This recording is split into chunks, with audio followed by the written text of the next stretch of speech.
Эрхэм үзэгчдэнд орой минь төргийн нэм гараг бүр хүрдэг 168 цаг той мэдээллийн хөтөлбөр эхэлж байна.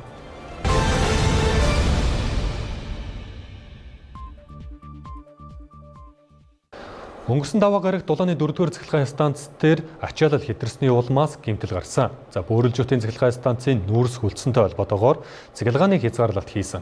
За гэмтлийн улмаас дулааны 4-р цахилгаан станцын 8-р зуухыг зогсоогоос аргагүй байдалтай хүрч 100 мегаваттын хомсдол үүс цахилгааны хязгаарлалт хийхээс өөр аргагүй болсон.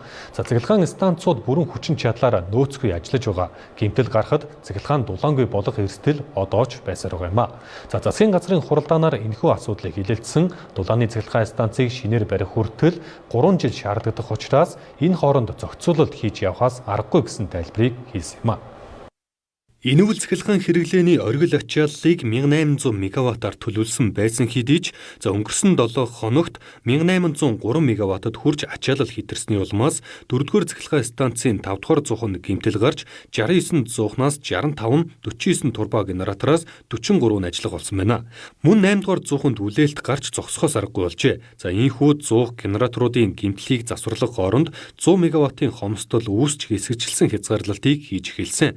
За 4-р цахилгаан станцад гэмтэл гарсантай зэрэгцсэн бөөрөлжөтийн станц хүчин чадлаа 3 дахин бууруулах болсон нь чийгшил ихтэй нүүрс хүлцэнтэй холбоотой гэж тайлбарлаад байгаа юм а. Өнгөрсөн 2026 оны 1 сарын 20-ны өглөө 6 цаг 11 минутанд ТЭЦ 4-ийн 8-р зуухан дээр үлээлт гарсан. Зогсоохоос ондоо шаардлага үүссэн. 500 градустай явж байсан температурын зуухыг зогсоогоод 50 градус руу буулгах 4-5 цаг шаардлагатай. Үүний дараа засвар хийж гисэн. Сая өнөө өглөө 9 цаг 46 минутанд буцаад сүлжээ залгасан.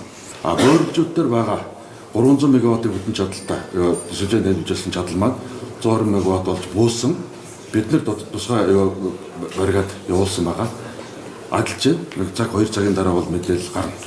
Гар аргаар бид нар хөлдөж байгаа нүүрсүүдийг бутлаад буцаад конвейер оруулаад тэжээгч рүү дүүрэх ийм ажлууд хийгдэж байгаа. Энэ хооронд 100 мегаваттын цахилгаан хүчний хомсдол үүссэн.